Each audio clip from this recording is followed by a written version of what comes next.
This is the After Party, live with Kim McAllister. Pick a couch, grab a drink, and settle into the conversation.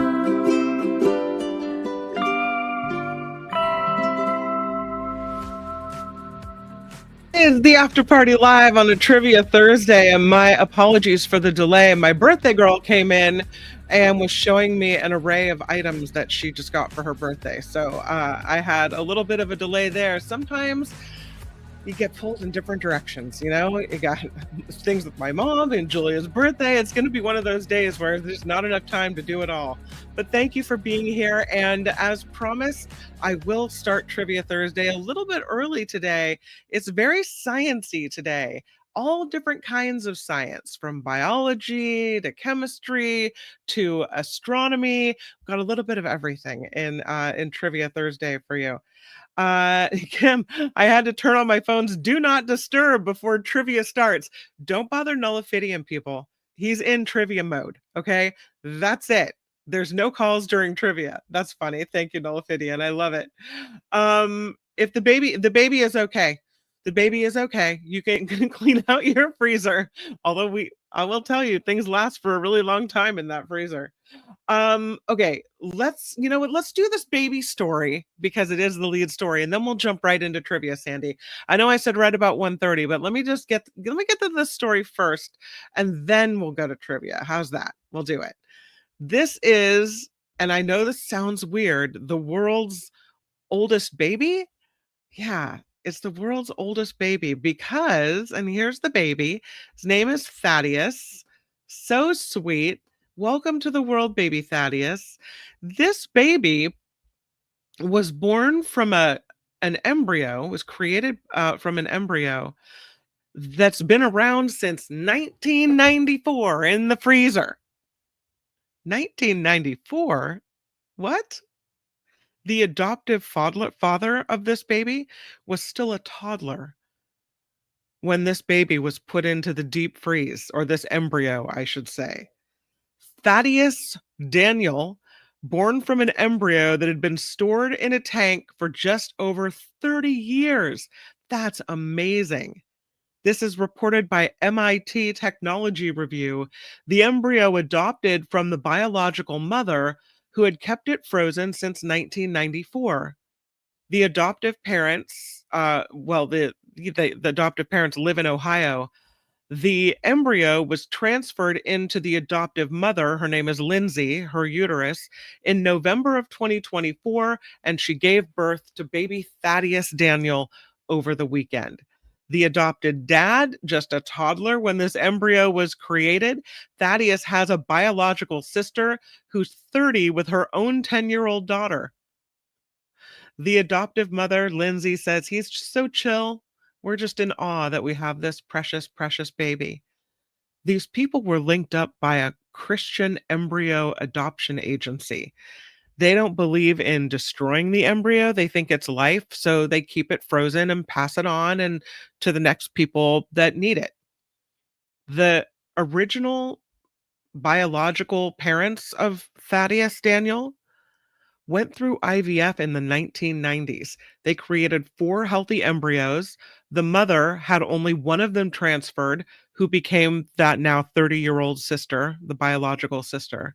The other 3 embryos were frozen in the hopes of one day having another baby. But Linda and her husband separated, and then she reached menopause, and she decided to reassess the future of those embryos and decided, because of her religious stance, not to donate them to science, but to give them to an anonymous couple. So she opted for embryo adoption, and that allowed her to have a say in who these future parents are. And then she picked a religious agency to oversee it, so Thaddeus will be raised in the manner in which the biological mother sees fit. Nightlight Christian Adoptions took on the embryos, placed them with Lindsay and Tim because they fit Lindsay's criteria, or Linda's criteria, of a married Caucasian Christian couple. I guess it wasn't okay for them to be of another race. All right, Linda. They went on to have Thaddeus and gave him this biblical name. But Lindsay didn't just use one of the embryos, she had two of them transferred, and one of them stopped growing. One of the three left over stopped growing. Two were transferred into Lindsay, and only one of them developed into this fetus from an embryo, and that was Thaddeus. So the bio mom is now 62 years old, but she says Thaddeus resembles his big sister. She says it looks a lot like her daughter when she was a baby. Other babies have been born from embryos 27 and 30 years old, but it's very rare because some organizations are not willing to take on old embryos. They're concerned about the way they've been stored and the length of time as well. But the IVF doctor who did the transfer with Thaddeus is also a Christian who set up the Rejoice Fertility Clinic to reduce the number of embryos held in storage. So it's all about getting these, embryos, which they consider, live babies, transferred and into other Christian couples. There are millions of these embryos stored in freezers around the world from leftover IVF procedures. And, what are you going to do with them? I will say that while I have a problem with the picking of the family, they're they Christian, are they white, are they married, all these things, I don't necessarily think you should have a say over that.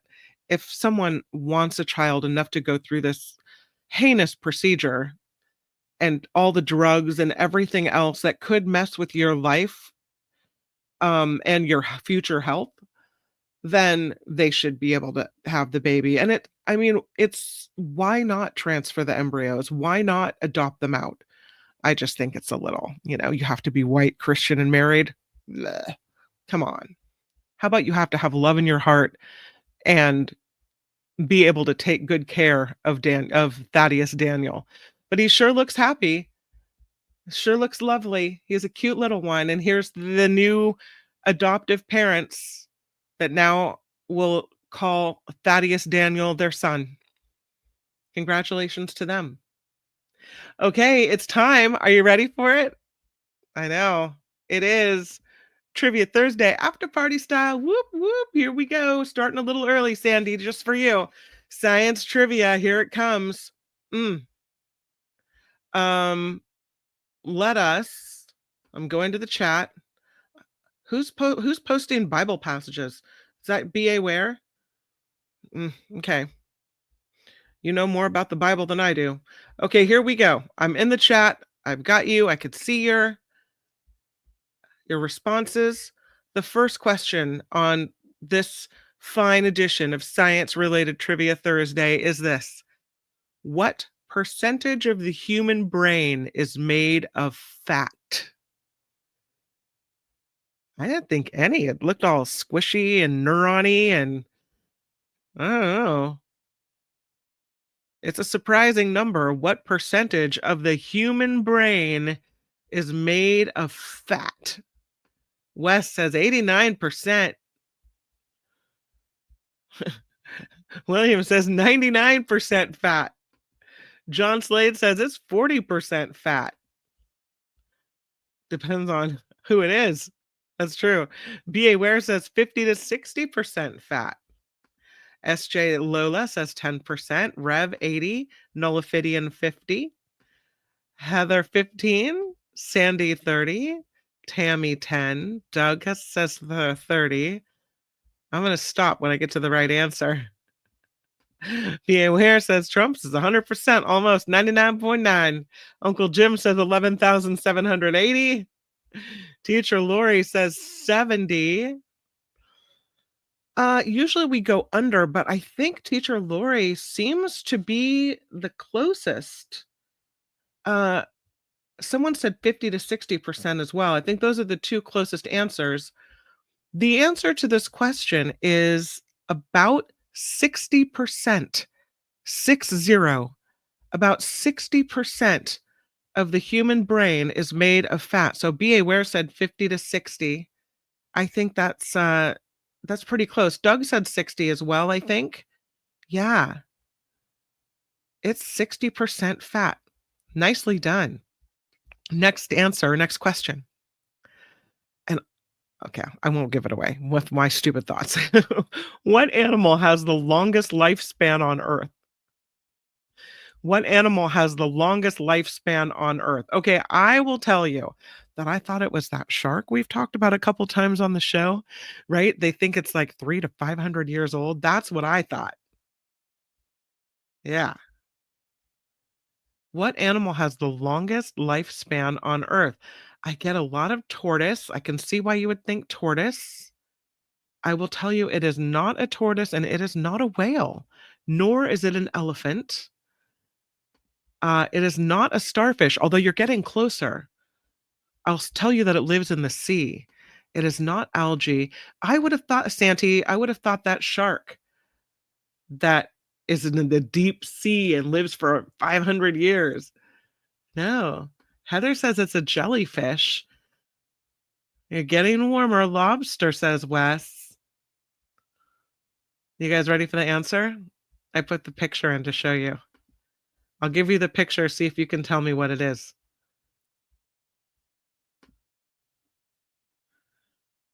This is the longest living creature on Earth. Uh-huh.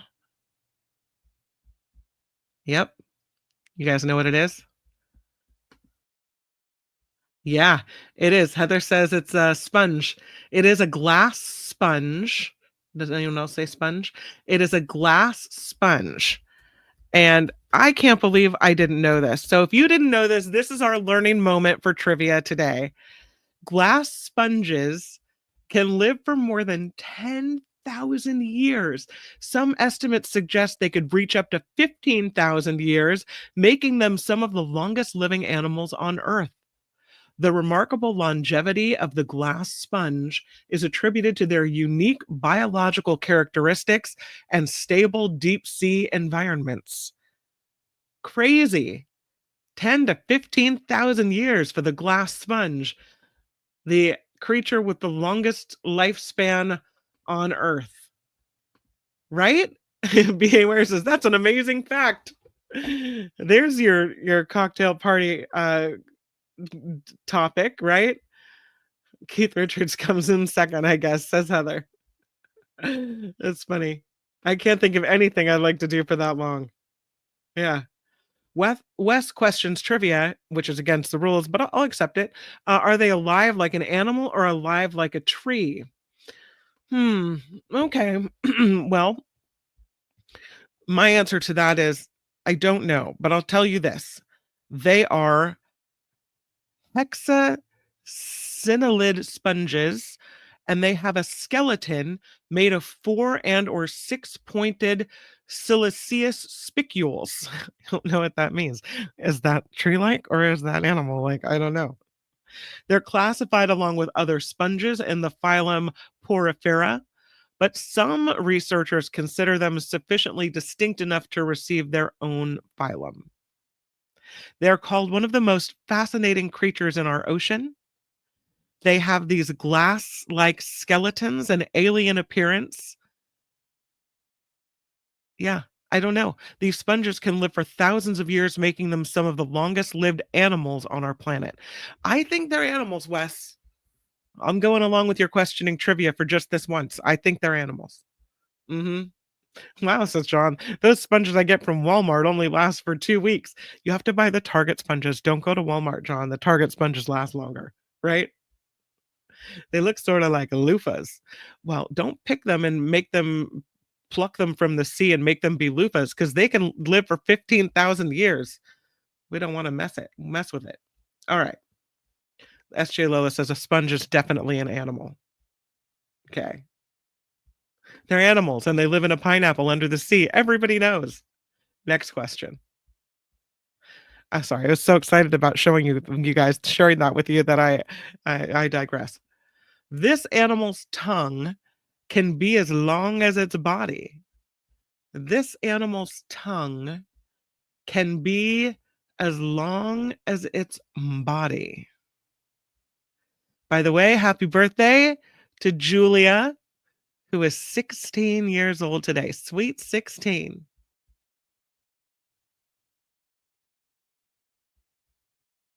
and driving around. After the show, I need to drive her up to another hangout zone. She just wants to drive. What animal's tongue can be as long as its body? Go into the chat. All right, what do we have here? Aardvark. Aardvark. Woody Woodpecker. Gene Simmons. Winner of the day. Humming. Anteater. A lot of anteater aardvarks. SJ Lola has it. This is the chameleon. The chameleon's tongue can be as long as its body. That's a long ass tongue, let me tell you. The answer is chameleon. The chameleon's tongue can be as long as its body. SJ Lola throwing down chameleon and has the answer. And thank you for all the Julia birthday wishes. Happy birthday, Julia. Life is a highway. Drive it, says Rev P. Yvonne, thank you. Nice. What? Yeah, you got it, SJ. All right. Thank you, Teacher Lori. Love a chameleon, says Yvonne Beach Bonnie. Next question. You guys ready for it? What is the chemical name for rust? What is the chemical name for rust?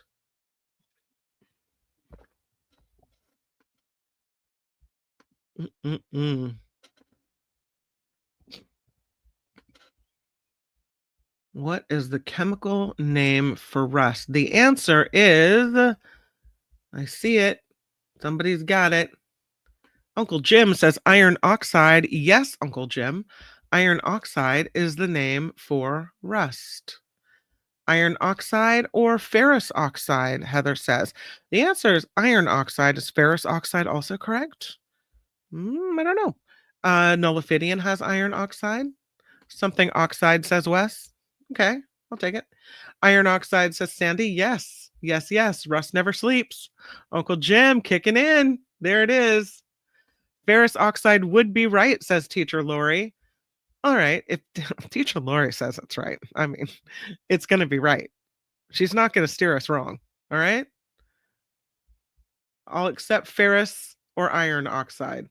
Nice. You guys killed it on that question. The next question. What is the unit of electrical resistance? What is the unit of electrical resistance? Also used in meditation. Nullifidian has it. That's right. John Slade has it. Uncle Jim to the rescue. John Watson. Wes throwing it in. You got it. SJ Lola has ohm. Heather has ohm. Why is Mark Thompson calling me? Gordon has ohm. So does Rev P. So does Linda. So does William. So does Teacher Lori. Sandy has it. Jane O has it. Home medication. Give it to me. Nice. Meditation, rather. Or medication. Rhonda has it. Gordon has it. Nice. Good job. Next one. As a group, what are the elements helium, neon, argon, krypton, xenon, radon, and oganesson? Oganesson? Oganesson. Oganesson. Let me say it again. As a group, what are these elements? Helium, neon, argon, krypton, xenon, radon, and oganesson. As a group, they make up the what? Yeah. Look at you, cute smarties. You guys, you're constantly killing me. I would have flailed on this one. And here comes John Watson marching in with noble gases. And that's correct. John Slade gets it as well. Noble gases, says Heather Kennedy. I would expect no less. Uncle Jim has it as well. Gases. Noble gases, says Teacher Lori. I think noble gases important to the answer? I'm going to say yes, but gases is correct too. I love all the answers. Eileen says noble gases. That's correct. So does Gordon and Rev P and Nullifidian Be aware you're on it. So is SJ. Did I leave? Well, I'm sorry. You left out Turon. You're funny. I like it. John says, I started off as a chemistry major in college until I got bored with it. Well, I'm glad you remember enough of it. That's good. Next question. What is the common name for dihydrogen oxide? What is the common name for dihydrogen oxide? This might be too easy for you guys. Dihydrogen oxide. Yeah. Uncle Jim says, that's water, you goofy girl. John Watson says, that's water.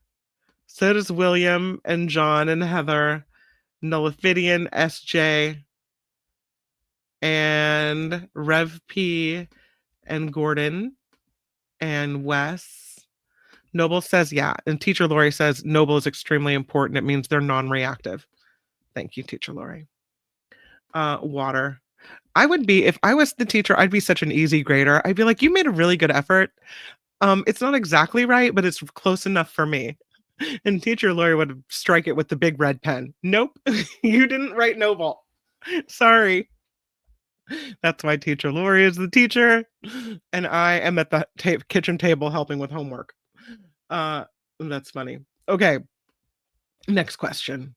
What type of bond forms by sharing electrons between atoms?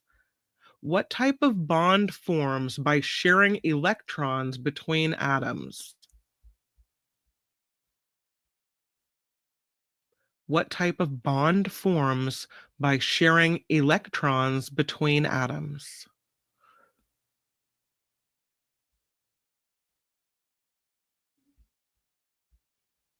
The name of the bond. Not James. The name of the bond. I'm watching it. I'm not seeing any answers pop up. What's going on? Where's all my answers? Was the question confusing? Let me ask it again. What type of bond forms by sharing electrons between atoms? All right. I'm going to have to give the answer. Unless my show stopped. You guys hear me? Oh, here they all come. Wow, they all came at once. Wow. They all just dumped in. It was like 50 at once. Okay. The answer is covalent. Yes, Heather Kennedy. You on my screen are first to the lineup. Covalent is correct. And Heather and Uncle Jim and Nullifidian and John Slade and Teacher Lori and Valence, kind of right. You didn't put the co on. I'm marking it correct. Teacher Lori would mark you wrong, but I'm marking you correct. Doug McNeely says covalent. Yes. A very special bond. They're all Googling it. No, they're not. No, I think the internet just had a little stutter. Uncle Jim, covalent. Yeah, I think, yeah, you had that. Nullifidian, covalent. Santee says covalent. I don't know. I need to Google it. Don't Google it. Something happened. Yeah. Need to connect via the internet. Cell too slow. There was a clog in the pipe and then it popped. See, that's right, Wes. This is the way my brain goes. No cheating in Trivia Thursday, says Sandy. Incorrect, says Teacher Lori. The co means sharing. So without co, it's incomplete. Red pen for you. I need to bring on Teacher Lori for Trivia Thursday. She could just pop up in the background and just say, yep, no, mm-mm. We'll put her in charge of putting the right answers on the screen. What state of matter has a definite volume but no definite shape? What state of matter has a definite volume but no definite shape?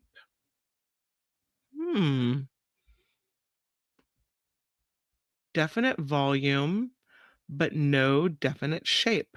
What state of matter? Uncle Jim, you got it. It is liquid. Yes, liquid is the answer. Liquid. William Martinez gets it as well. Sandy has liquid. Linda has liquid. John Watson has liquid. Gordon, S.J. Lola, John Slade, liquid for Jane O. And yeah, it's liquid. The answer is liquid. I think gas also fits the bill, but this is a state of matter with a definite volume, but no definite shape. And the answer to the question is liquid. What is the process of a solid changing into a liquid called? What is the process of a solid changing to a liquid called? What is that process? Oh man, I'm bombing my science quiz. It's okay. There's no report card. It's okay. I'm not calling your mom. It is called melting, is what it's called. Yes. Heather says, oh, I think John Watson had it first.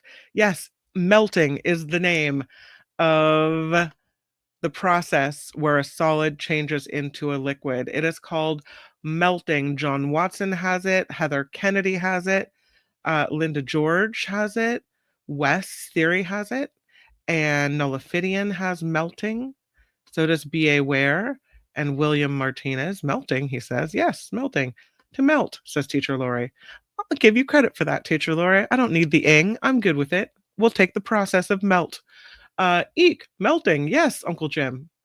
I know you said the wrong one earlier, but you never get them wrong. So it was shocking. Don't mean to call you out for that, but I praise you so much that I was surprised, I have to say.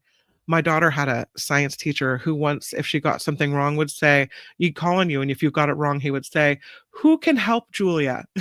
Who can help Uncle Jim?'" You believe that? She said it was so embarrassing when that happened. And here I am doing it to you.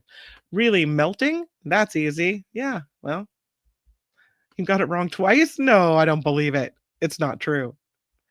How many constellations are there? How many constellations are there? I meant Wicked Witch. I'm melting. How many constellations are there in the beautiful night sky or day sky? How many constellations are there? Oh, and Nullifidian says there's 88. Nullifidian is right. A crap load. 88, says Gordon. Yes, you are correct. I think around 90. You're very close. Credit given. Yes. 88 constellations. Next question. What is the hottest planet in the solar system? Hot, hot, hot. What is the hottest planet in the solar system? Did you really? That's funny. We don't really know yet. I'll accept that answer. It's not the one that I have for the question, but probably right. What is the hottest planet in the solar system?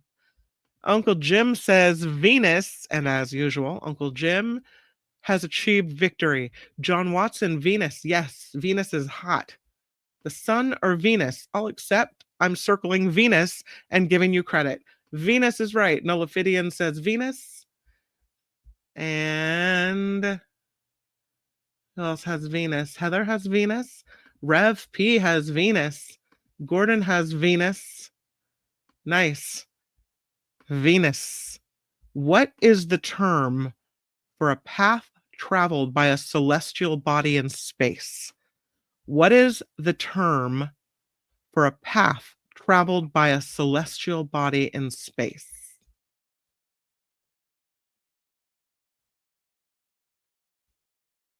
Yeah, that was too easy, wasn't it? It's okay. Some of them have to be, approachable. Uncle Jim says that's an orbit, and Uncle Jim is right. It's orbit. SJ Lola has it. Heather has it. Wes to the rescue. William has it as well as Sandy and John Slade and Gordon. And Teacher Lori, it is an orbit. And Jane O says orbit. Well done, my friends. Next one. How many vertebrae do human spines have? How many vertebrae do human spines have? I'll accept it, Linda. Nice. 33 says Nullifidian. Either you're a fast Googler, a good guesser, or you know a lot about the spine. 33 is the answer. That is how many vertebrae the human has. 33 is the correct answer. B.A. Ware also has it. 33 vertebrae. Next question. What organ in the human body makes insulin? What organ in the human body makes insulin? Rev P says, most of mine are damaged. Oh no, I'm sorry. That sucks. 33 after they trim the tail. Yeah. It is the pancreas that makes insulin. The pancreas makes the insulin. Heather has it. First on my screen, Rev P says pancreas as well. John Slade, Wes, Eileen has pancreas, SJ Lola, John Doe, I know what you meant. Teacher Lori's marking you down for spelling, but I'll accept it. Sandy has pancreas. Tammy has pancreas. So does Doug and Teacher Lori and Trevor and Rhonda. Gordon has it. Jane has it. Santi has it. Nice. Next one. About how many skin cells do humans shed per minute? About how many skin cells do humans shed per minute? Super gross. Makes me wonder what it looks like in some kind of microscope as we move around the world. How many skin cells do humans shed per minute?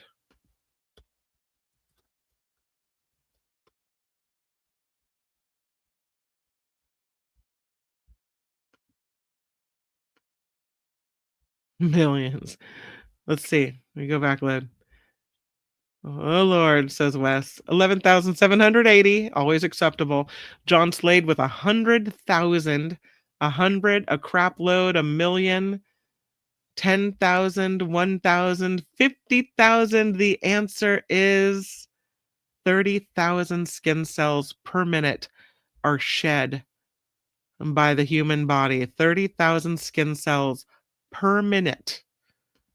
See who got the closest there. 10,000, 1,000, 50,000, millions. Ew, not sure I want to know.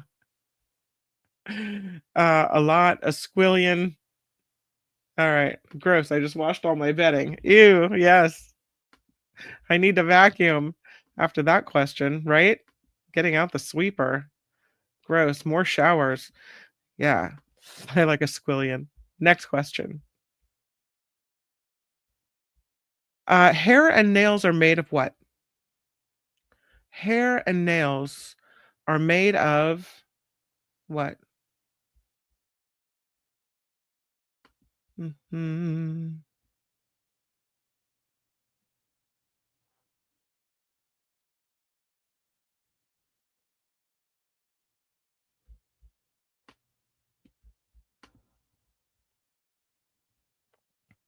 It is. Who counts all that? That's the question, Jane. That is a fantastic question. Who knows and who counts it? Somebody did a study. They got some grant money, made people stand there, sloughed off their skin, and watched it fall. Gross. Keratin is the correct answer. C. Jason Thwaites. John Watson has keratin. John Doe has keratin. Collagen. I'm looking for keratin. Yes, and spelled correctly. Heather has it. Keratin is the answer, says Eileen. Keratin, rather. Dang it. Yeah, it is keratin. Teacher Lori has keratin, and so does Santi. And yeah, nice. Whatever Uncle Jim or Heather says has to be the right answer. Next question. What is the fastest known speed in the universe? What is the fastest known speed in the universe?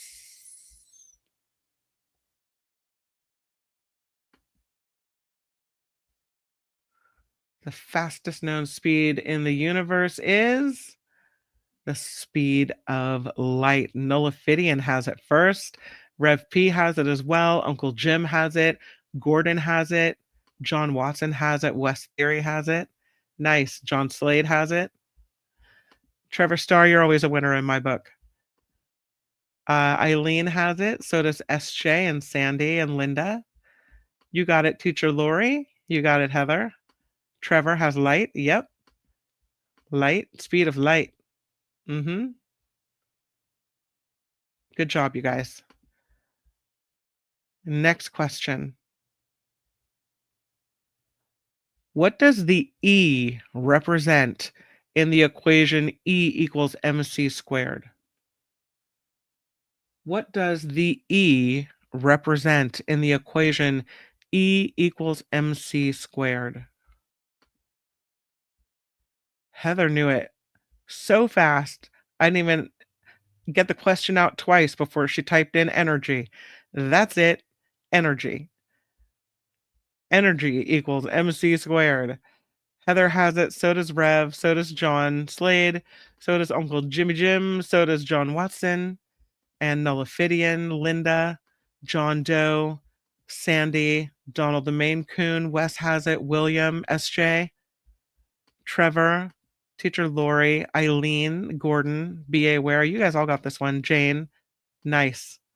All right. I think with that, we shall wrap up Trivia Thursday. That's a lot of good questions. I feel for some reason like I should just keep going and going and going. But the birthday girl is here. Do you have Nikki's show today? I do have Nikki's show today. Oh. Yeah, but it's okay. I'll just talk to you when the show's over. No, it's okay. All right, let me get back to the show. Okay. Bye. I love you, birthday girl. 16. Oh my goodness. 16 with attitude. I'm just saying. Let's go to this story. I thought this was so cool. Look at this guy. He is the oldest alpaca. He's old. He is really old. He's so cute though. He's 27. He is the oldest alpaca in the world. It is official. This alpaca lives on a farm in New Zealand, officially named the oldest in the world at the age of 27 years, 185 days old. The animal is named Hawthornden Wainui. Hawthornden Wainui. He was officially named the oldest living alpaca in captivity when his age was verified on July 6th. He was born in 1998, and he's lived with his owners since 2002. They say he's got the personality of a grumpy old man. In his younger days, he would be the lookout of the herd, sitting on a high vantage point, watching the world go by. They say he's always gotten along with the rest of the alpaca herd, but now he spends most of his time with this goat named Barney and a sheep named Squeak. They think the secret to his longevity is the comfort in which he lives. He has access to his shelter all day long, and in the first little bit of rain, he'll be inside sitting it out until he's dry again. He knows how to do it. Hawthornden Wainui, 27, and super old for an alpaca, that is. There is another record breaker. This one, lightning. This is a record-breaking lightning bolt that apparently is really surprising meteorologists. It's an ultra-rare mega flash that traveled 515 miles. This happened in October of 2017. We're just hearing about it now, though. This single flash of lightning during a thunderstorm streaked across the Great Plains for 515 miles, traveled from eastern Texas all the way to Kansas City, and as they say in popular science, now into the record books. The World Meteorological Organization certifying this mega flash is now the longest single lightning flash in the United States. They detail this in a study published July 31st in the Bulletin of the American Meteorological Society. They say they call it mega flash lightning, and they're just now figuring out the mechanics of how and why it occurs. This, according to Arizona State University climatologists involved in the study. The majority of lightning flashes only reach 10 miles, but a mega flash happens when a lightning bolt reaches 60 miles. According to satellite observations, less than 1% of thunderstorms produce mega flash lightning. They also arise from storms that are long-lived, brewing in the atmosphere for 14 hours or more, and they cover areas roughly the size of New Jersey. They say the mega flash shoots off 5 to 7 ground strikes from its horizontal path across the sky, and that is a lot of lightning.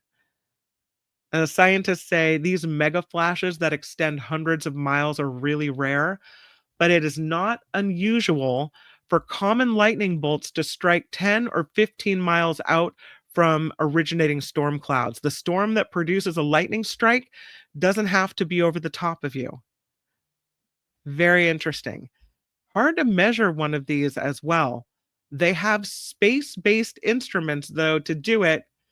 They used one of them, a space-based instrument, to measure this record-holding mega flash, and they found the horizontal reach surpassed the previous holder by 38 miles. That was a 477-mile long streak across the southern United States. They did not notice this new record setter until they re-examined satellite observations from this storm.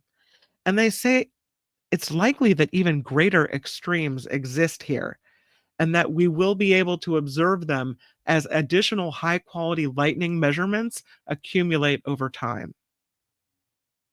So we've got a new record setter. It's frightening, awesome, and scary and beautiful all at the same time, isn't it?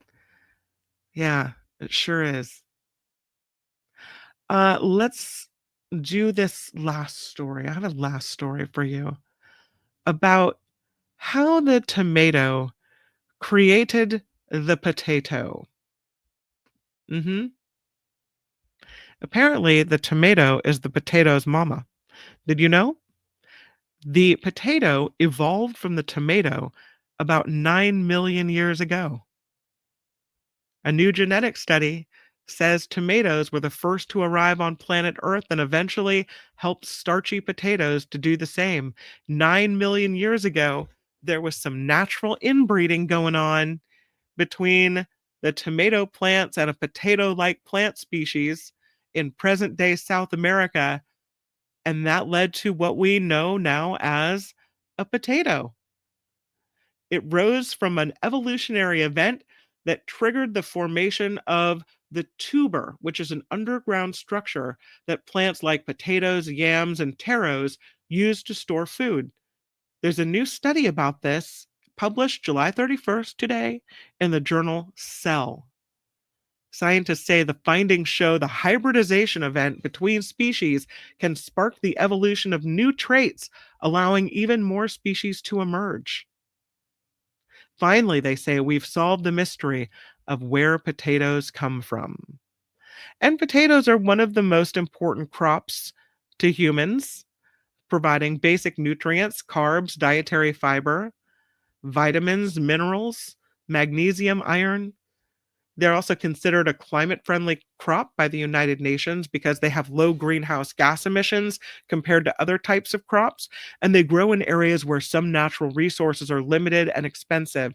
They're versatile, they grow to a wide variety of conditions, and so they're a good choice for a lot of different crop regions. But scientists have been really confused about potatoes for a long time because modern potato plants physically look almost identical to 3 potato-like species from Chile called etuberosums. But those don't have the signature tubers that allow potatoes to store nutrients and easily reproduce. So that's why etuberosums are called potato-like and not potatoes. And phylogenetic analysis shows the potato plants are actually more closely related to tomatoes than etuberosums. So, now they looked a little closer. They studied 450 genomes from cultivated potatoes that are common on farms and 56 wild potato species. It's the most comprehensive collection of wild potato genomic data ever analyzed. Every potato species contained a mix of genetic material from both tuberosome and tomato plants, suggesting that modern potatoes originated from a hybridization event when individuals from two different species successfully reproduced between plants millions of years ago. And while they say these tuberosomes and tomatoes are distinct species, they do share a common ancestor that lived 14 million years ago. Even after diverging for about 5 million years, both could interbreed and get it on. And this is what gave rise to the earliest potato plants with tubers about 9 million years ago. So, tonight at dinner, ask your family, did you know that tomatoes are the mama of potatoes? That's right. All right. Well, you could tell I'm in a goofy mood today. It's been a long week. I think my mom is tired of me. Last night, I asked her if she needed any help, and she said, I just need 5 minutes to myself. So apparently her personality is coming back. And today we've got the birthday. So, it's a wacky day over here. I love potato salad, says Gordon. Excellent. I don't think I'll start putting raw potatoes on my sandwiches and salads. No, I don't think so. I'm going to make some potato vodka.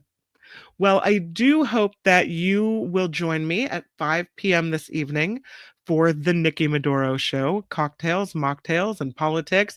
And we have a live show tonight. Nikki has returned and she's back. We had live last week and live this week. So we're back and it's going to be a really good show. I hope that you will join us for the Nikki Maduro Show. Again, that is at 5 p.m. here on YouTube. And I will meet you here along with something to drink and we'll talk politics. So thank you for joining us tomorrow on the Mark Thompson Show. Oh, I wanted to tell you, we have some great things going on the Mark Thompson Show tomorrow. Typical Friday Fabulous Florida. And This Week in Politics with Michael Schur and Jim Avila. I'm just trying to bring the calendar up for tomorrow because I did want to let you know that there's some great guests going on tomorrow as well. We will have Billy Ray, who is a director and has put out some amazing pieces of entertainment. So we'll look at that, and we will talk to Billy Ray.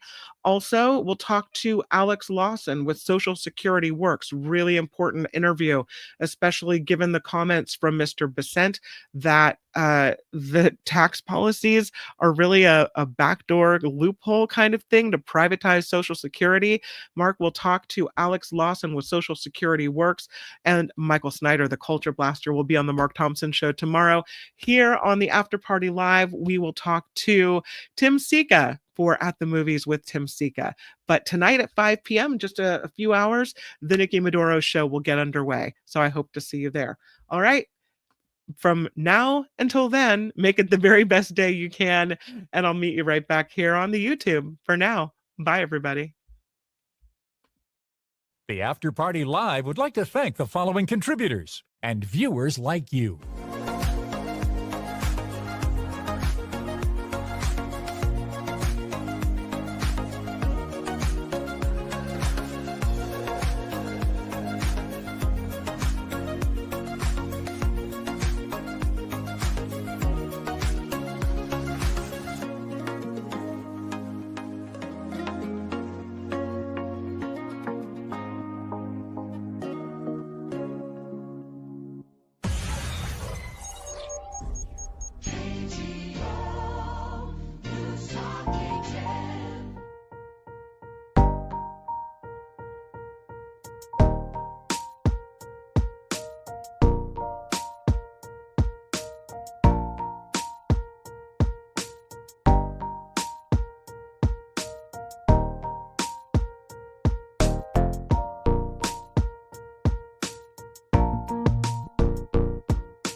Yeah, I think so. Thank you, Rick.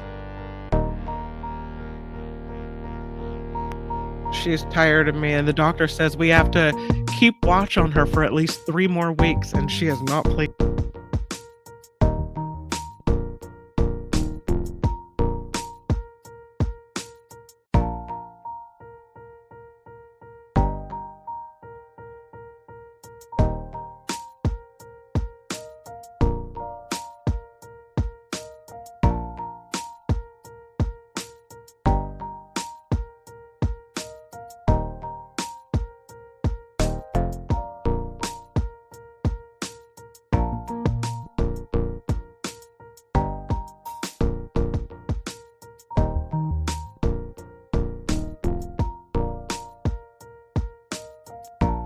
Thank you.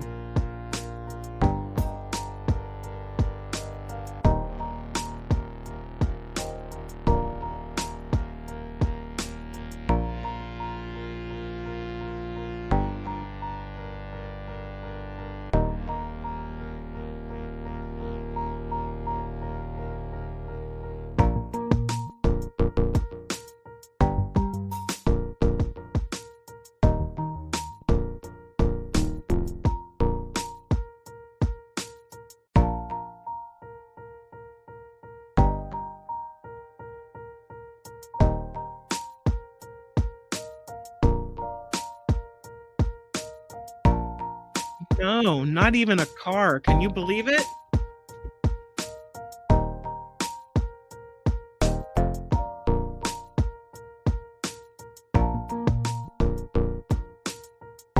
We're gonna hang out together. Doug McNeely, thank you so much. I'll make sure to pass on the message on the 20. Happy 16 to your daughter. Thank you, Doug. Really nice.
I know, Mindy. I used to sing it to her when she was a baby.